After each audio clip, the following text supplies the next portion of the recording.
All right, hey, what's going on? Peace, peace, peace, peace, peace. Hey, shalom, brother. How you doing? How you doing, my brother? How you doing? What's going on, everybody? This your girl Tiffany coming through here live in effect. So tonight, I want to come to you and talk to you guys. First and foremost, Happy New Year. Happy New Year's to everybody. 2026 should be a new year that we start off differently and have a different mindset, different approach to things, and how we go about just dealing with life in general. All right. So I want to get on this subject about the walk for peace and the Buddhist monks. So, for those who may not know what the walk of peace is, the walk of peace is basically something that the Buddhist monks decided to do. They started in Houston, Texas, right around October, and they're gonna make their way up to Washington D.C. All right, so it's like a form of protest for them, but it requires a lot of discipline and a lot of focus. So when I thought about the protest, I said, well, when I thought about the walk, I said, well, you know what? What can we learn as humans? What can we learn from the Buddhist community? And there's people who have their criticism saying, well, black folks support the Buddhist monks, but they don't really support their own community. That's the that's the criticism coming from other black people. Then there are black people who praise them. Okay. But when I stand in my position, I think what they're doing is a great thing. And I always thought that they were very disciplined people. It's very rare that you hear from the Buddhist or Hindu, even the Taoist community. It's very rare that you hear from these individuals, right? But what they're doing, they're making their voices heard in silence. Okay. Um, and one thing we can learn about is discipline. Now, there's a thing that is merging science and Buddhism together, which is called contemplative science. So, contemplative science is an emerging interdisciplinary field that investigates the mind, body, and consciousness by bridging modern scientific inquiry with ancient wisdom traditions. And also, it trains, it treats trained contemplatives as professional research colleagues whose first subjective observation are integrated with third person data from neurobiology, psychology, and physics. Okay. So this goes back to the concept of neurotheology. So neurotheology was started by Andrew Newsberg, and the purpose of neurotheology is to study how one's spiritual beliefs have an influence on their brain activity. Okay. And when we study things like contemplative science, right, that falls under neurotheology. And what people can really learn is how to be more focused and how to be more disciplined. Hey, King Hercules, how you doing? Shout out to King Hercules. What one can learn how to do is be more focused and be more disciplined. That's what a person can learn how to do. And Buddhism gains a lot of respect within the scientific community. Okay. So their practice, right, deals with a lot more of mind body connection. When you learn about the mind body connection, it starts to make sense. It falls in line. So the mind body connection, which deals with health psychology, which deals with health and psychology. It teaches how to basically deal with being under pressure and how you can control the amount of stress. All right. So the main focus is to focus on how to balance the body, right? If you start with the mind, right, your body is going to align itself with the mind. Because remember, your mind is the most powerful tool there is. Your mind is the most powerful tool. And if you can control your thoughts, you can control your own situation, right? And it also teach you how to discipline your body, how to keep your body under control. So that's the importance of studying mind body connection. So when I look at information on Buddhism, Hinduism, Taoism, the focus is the mind body connection.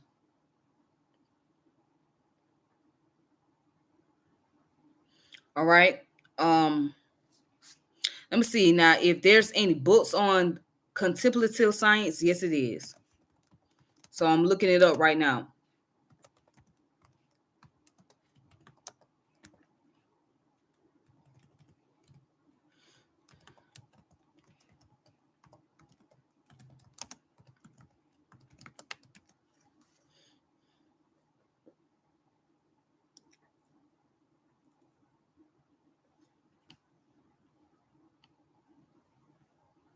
So one of the books that people can look up on contemplative science is called Where Buddhism and Neuroscience Converge by B. Allen Wallace, right?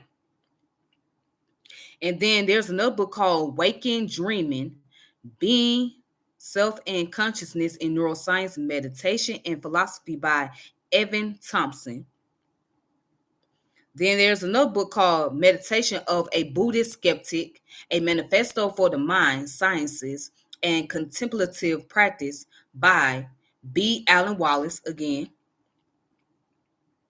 And this book is called The Embodied Mind, Cognitive Science and Human Experience by Francisco J. Varela and Evan Thompson and Eleanor Roche. All right, so this book came out in 1991.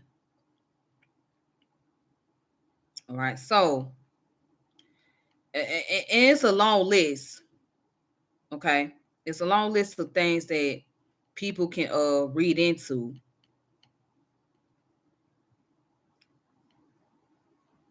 But yeah, it's all about the self-discipline, self-determination. And that's what you can get out of dealing with Eastern philosophy.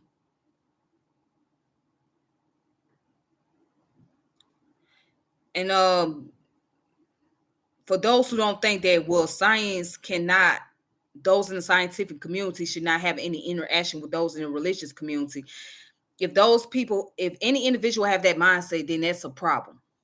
Because David Bohm, for example, David Bohm, who was a physicist, he he had many dialogues with Jiddu Krishnamurti, who was an Indian philosopher, right? Okay. They had many conversations about science, spirituality, and philosophy combined together. So science have studied spirituality and understand the importance of it, right? But it's only certain fields of science that actually dealt with those in the spiritual community, not everybody. So those who study physics and those who are anthropologists. So the anthropologists, right, their job is to study humanity. So one of the branches of anthropology is called cultural anthropology. So cultural anthropology deals with studying culture, and religion, spirituality falls under cultural practices. Okay.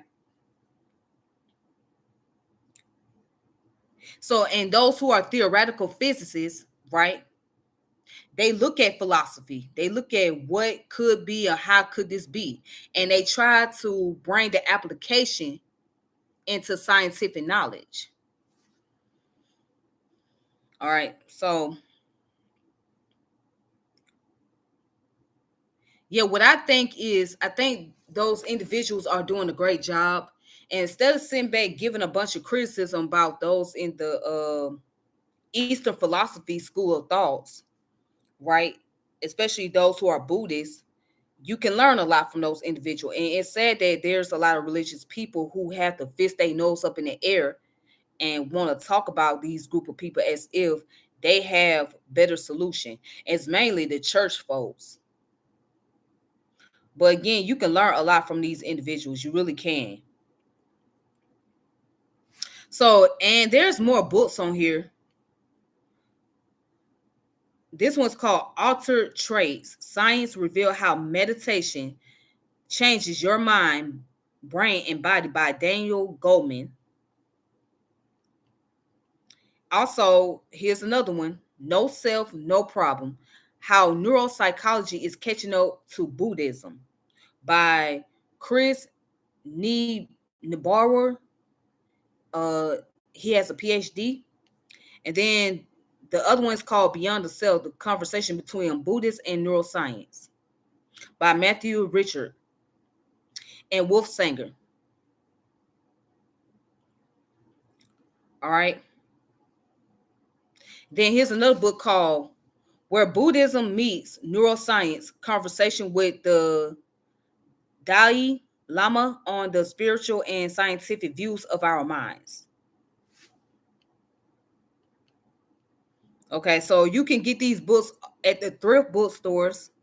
You can get it on Amazon. You can get it at Barnes and Nobles, and you can go to your local stores or whatnot, whatever bookstore that you have. You can find these different books. Okay, and I have a personal book of my own right here.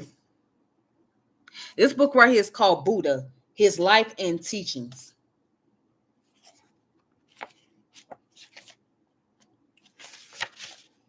So let's go into one of the pages in this book.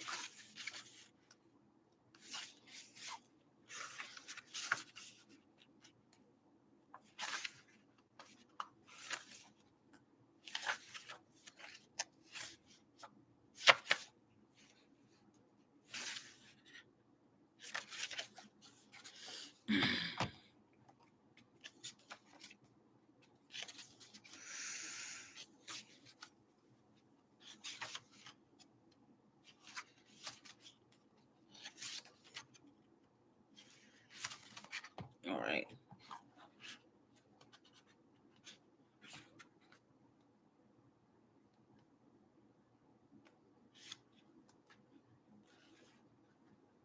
All right, so I'm going to go into a few pages here.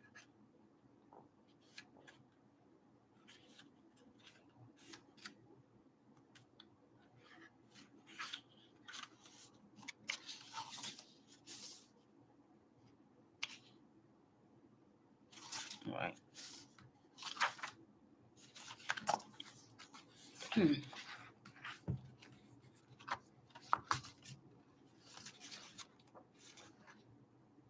All right, so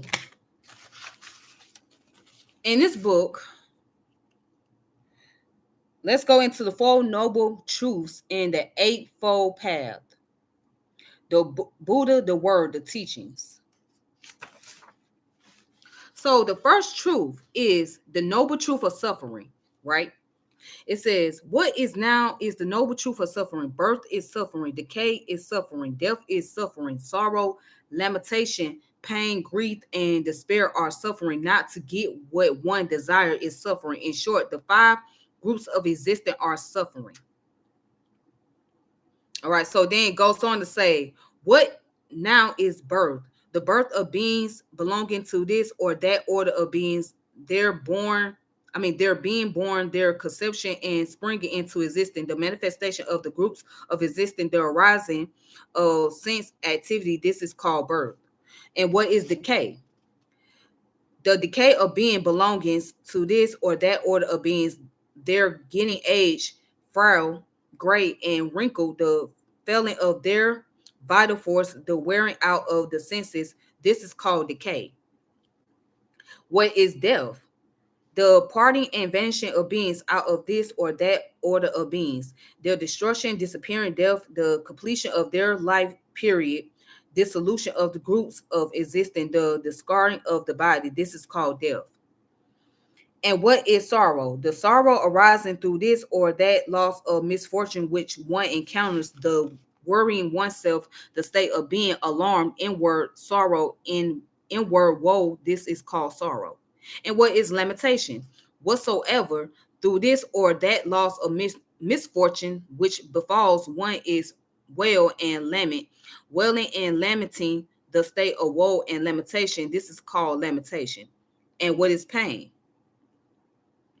The bodily pain and unpleasantness, the painful and unpleasant feeling produced by bodily contact. This is called pain. What is grief? The mental pain and unpleasantness, the painful and unpleasant feeling produced by mental contact. This is called grief.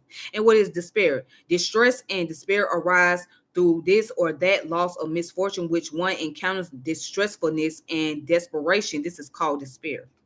And what is the suffering of not getting what one desired? To beings subject to birth, there comes the desire, or that we were not subject to birth, or that no new birth was before us. Subject to decay, disease, death, sorrow, lamentation, pain, grief, and despair. The desire comes from, desire comes to them. Oh, that we were not subject to these things, or oh, that these things were not before us. But this cannot be got by mere desiring, and not to get what one desire is suffering. All right, so yeah, it breaks down into different groups. And it goes into the 5 groups of existing. And what in brief are the 5 groups of existing? They are corporality, feeling, perception, mental formation, and consciousness. So now, any corporal phenomenon, whether one's own or external, gross or subtle, lofty or low, far or near, belongs to the group of corporeality. Any feeling belongs to the group of feeling. Any perception belongs to the group of perception. Any mental formation belongs to the group of formation. All consciousness belongs to the group of consciousness. Then it goes on to say, our so-called individual existing in is our so-called individual existence is in reality nothing but a mere process of these bodily and mental phenomena, which since immemorial times was going on before one's apparent birth, and which also after death will continue for immemorial periods of time. In the following, we shall see that these 5 groups, or khandha, either taken separately or combined, in no way constitute any real ego entity, right? And that no ego entity exists apart from them. And hence, that the belief in an ego entity is merely an illusion. Just as that which we designated by the name of Charlotte has no existence apart from Asal, wheels, shaft, or so forth, as the word house is merely a convenient destination for various materials put together after a certain fashion so as to enclose a portion of space. And there is no separate house entity in existence. In exactly the same way that which we call a being or an individual or a person or by the name is nothing but a changing combination of physical and cycle phenomena, and has no real existence in itself. Okay, so basically it really goes into a lot of detail. Again, this book is about Buddha, all right, and the teachings of Buddha, and this is what is taught. So basically, the concept of ego, right, is seen as an illusion. It's seen as an illusion because what is the ego? It's that false sense of self that one has, right?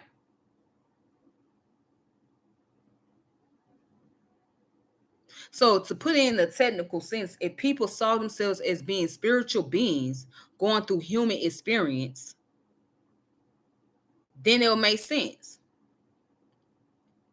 Now, in the Buddhist culture, there is no concept of heaven or hell. It's what you make your life to be. So, the Buddhist ideology will fall under spiritual naturalism. And what is spiritual naturalism? Spiritual naturalism is a philosophy that says that the elements of the universe, right, or the natural elements are what they are. That's it. However, these natural elements have a spiritual meaning to them, right? Or they are sacred. Okay? They are sacred. So again, the natural elements are the natural elements, period. But they are seen as being sacred. So in the Buddhist culture, nature itself is seen as sacred. And what they try to practice is how to live vicariously through nature and how to have internal peace with yourself without all the distraction going on in the world. So the teachings are very similar to Taoism, which is very similar to Confucianism. Okay. But if you study Confucianism, right, Confucianism has that kind of like atheist approach in a sense. It kind of have that atheist approach, but it's a little bit more layered. All right, Confucianism is a little bit more layered. It's more so about morals and values and principle. Okay. But if you read the information on Confucianism, it's kind of like atheism in the sense you'll kind of get into that mindset of an atheist person, but it's more like layered and more and it's more like, yeah, it's again, it's more about values, morals, and principles. But Buddhism is the same way, Taoism is the same way. Yep. um let's see.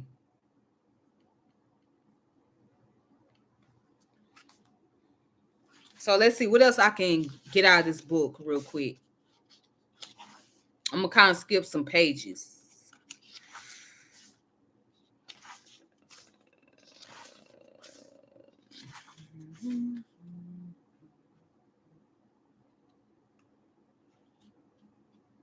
All right, so let's look at the eightfold path.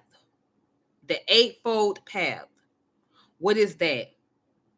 It is the noble eightfold path, the way that leads to the extinction of suffering, namely right understanding is one, right mindedness, which together are wisdom, three, right speech, four, right action, five, right living, which together are morality, six is right effort, seven is right attentiveness, and eight is right concentration, which together are concentration.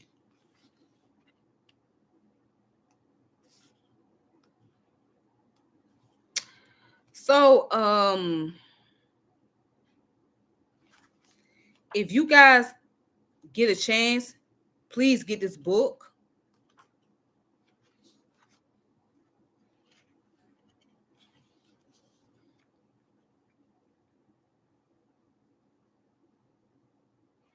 All right.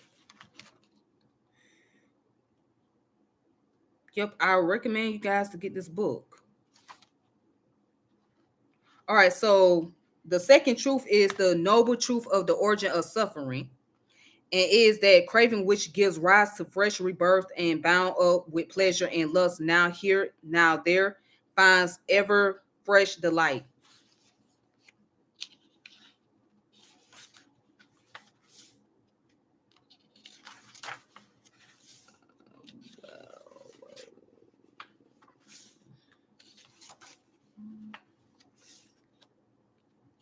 Okay, let me see. I'm trying to find the third one.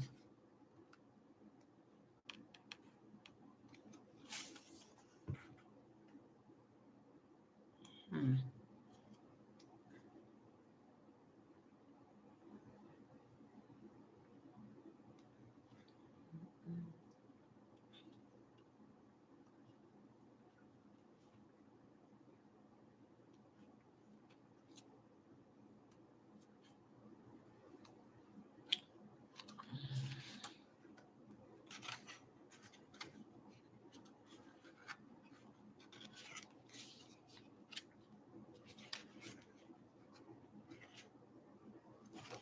All right, so yeah, yep. All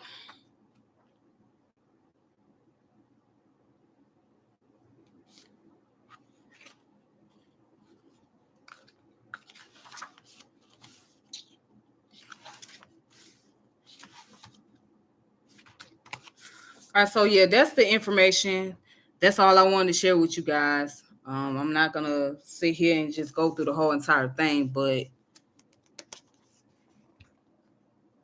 if you want to learn more about Buddhism, this is the best book to get. It's called Buddha, His Life and Teachings. Okay, so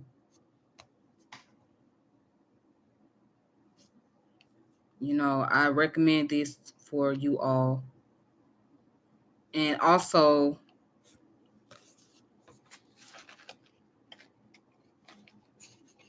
you guys can study into philosophy, of course. Study Eastern philosophy. Yeah. So let me see if I can find any books on Eastern philosophy. Let's see.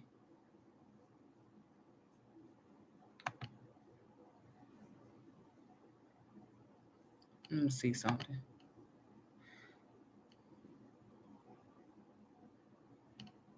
Let me see if I can.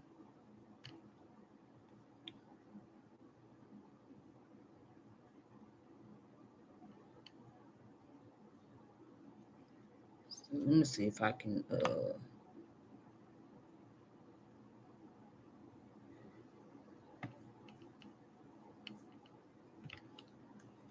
Let's get books on Eastern philosophy.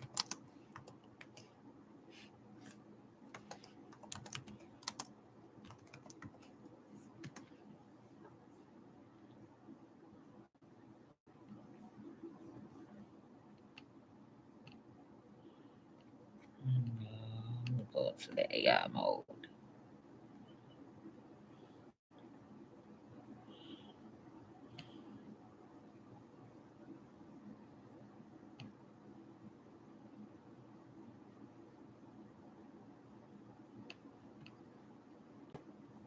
Oh, hold on.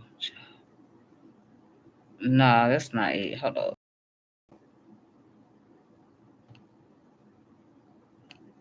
Let's see. All right. Okay. Oh, that's pretty dope. Cool. Okay. Wow. All right then. I like the way it shows my screen, kind of like it's kind of dope. All right. But anyways, so here it is. You can find books on Eastern philosophies as well, like Understanding for Eastern Philosophy by Ray Billiton. Okay. So it gets into Hinduism, Buddhism, Taoism, Jainism, and Confucianism. Okay. Eastern Philosophy, the Basics by Victoria S. Harrison. All right. So Tao Te Ching by Lao Tzu's. Okay. So this gets into the principle of Taoism. All right. Let's see. The Analects by Confucius. In Buddha's Word and Anthology of Discourses from the Pali Canon. All right. Buddhism as a Philosophy and Introduction by Mark Sideritis. And Consciousness Studies in Sciences and Humanities, Eastern and Western Perspective. All right.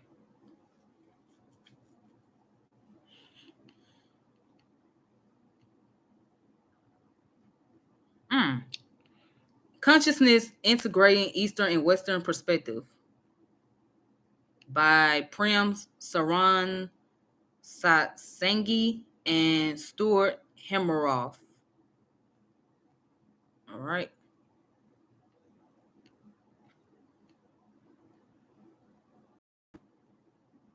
Okay, so that's all I wanted to share with you guys. Yeah. So I just wanted to share that information with you all. I really don't have a whole lot to say.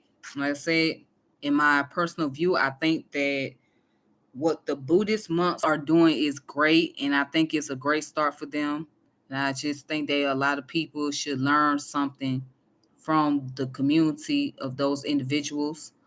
Um, I see that a lot of black folks is really embracing it. Like there's a lot of black people who are really embracing the monks. Like they really love them. They love what they're doing. They just really find it fascinating. And I'm just like, well, this is a beginning start. I have good faith. I have good faith that more and more black people are going to start turning to Eastern philosophy.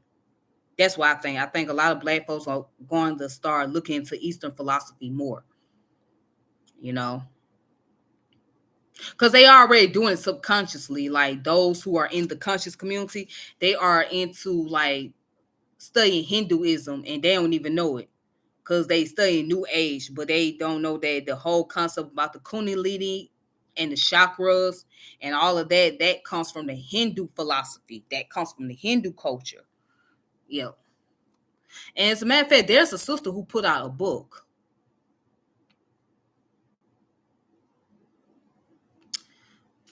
Let me find the title of the book.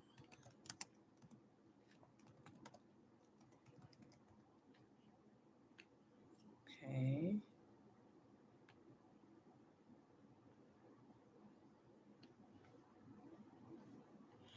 All right, so let me show you guys the title of this book right here. Okay. So the name of this book is called Black and Buddhist, right? It says what Buddhism can teach us about race, resilience, transformation, and freedom. And it's a seminal 2020 anthology co-edited by Pamela Ayo Yatunde and Cheryl A. Giles. Okay. So it goes into detail what the book is about. It says the book explores how Buddhist teachings can empower those facing racial discrimination, heal intergenerational trauma, right? And it says leading Black Buddhist teachers. Lama Road Owens, a prominent teacher in the Tibetan Kagayu, I don't know, a tradition and author of Love and Rage, known for his work on social justice and radical drama. Ruth King, an insight meditation teacher and author of Mindful of Race, focusing on the relationship between racial conditioning and spiritual practices. Okay, so oh, they got organizations. It's called Saka Gakkai International, often cited as one of the most racially diverse Buddhist organizations in the West, with a significant presence of Black practitioners in cities like Atlanta and Chicago. And then you got East Bay Meditation Center, a community in Oakland, California, renowned for its focus on social justice and dedication spaces for people of color.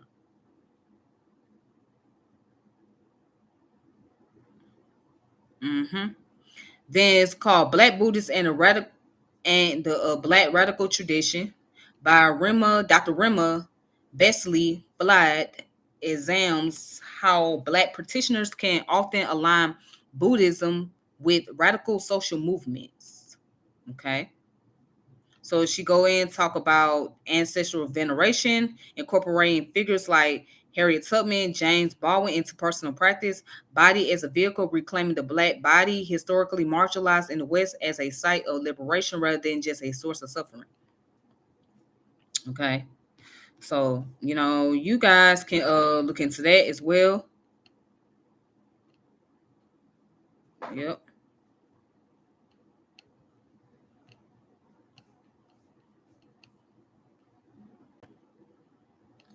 So yeah, sometimes I use AI for here and there, but certain stuff is good for. So like when you want to find some resources, like you can use AI to find some resources, find some sources like books and things like that. So that's why I like to mainly use AI for. Yep. But don't life itself is a journey, and while we take this journey on life, we have to be able to start being more open-minded and learn as much as we can. Now, some things you're never gonna know. You're not gonna know everything. You're not going to get all the answers that you want. But you're gonna find as much resources as you can that's going to help you navigate in life. So I was building, and I think yesterday was understanding. So that was one of the supreme mathematics, understanding. In order to have understanding, one must gain understanding. In order to have understanding, one must gain understanding. So what that means is if you really want to have understanding, you must gain it, meaning you must seek it. You must try to put things into perspective to have some form of recognition of it. Because life itself is a navigation system.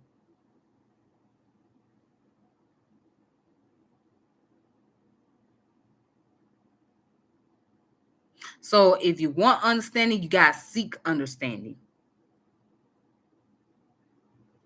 And that's the best way to put it. But anyways, I'm gonna go ahead and close it out. Again, happy New Year's to everyone. Peace and power elevation. This your girl Tiffany. And I hope you all enjoy the rest of your year and continue to grow and empower yourself and stay focused as much as possible. Do not become discouraged. Do not let any negative outside influence try to dictate to you what direction you should go in life and how you should go about doing that, especially when they have no pointers in their personal lives. So don't be discouraged about individuals who don't have any direction in their own life and try to make you feel like you are in the wrong for trying to navigate and trying to figure out your own path. Um, Again, you guys have a wonderful day, wonderful evening, or wherever you are in the world. And then I will keep you guys posted on my next video. So stay tuned. And there's so much more I really want to talk about. There's a lot of things I really want to do. But I'm putting a lot of stuff into works. And hopefully everything will fall into place the way I want it. But anyways, peace and power elevation be to all of you. This your girl Tiffany, and I'm out.